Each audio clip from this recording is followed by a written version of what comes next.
கூடாது.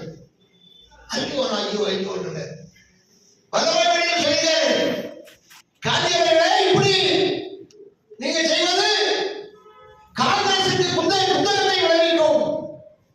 நீங்க ராத்திரி பிரம்மச்சரிய விரதத்திற்காக ஆராய்ச்சி பண்ணாதீர்கள். பொங்கல் பிள்ளைகளோட நிர்வாணமா படித்து உங்களுக்கு அவர் மேல சட்டம் பண்ண மாட்டாருன்னு அவங்களுக்கு தெரியும். காந்தி கிளி சட்டம் பண்ண மாட்டான் நாய். அது உங்களுக்கு எதிரே தெரியும்.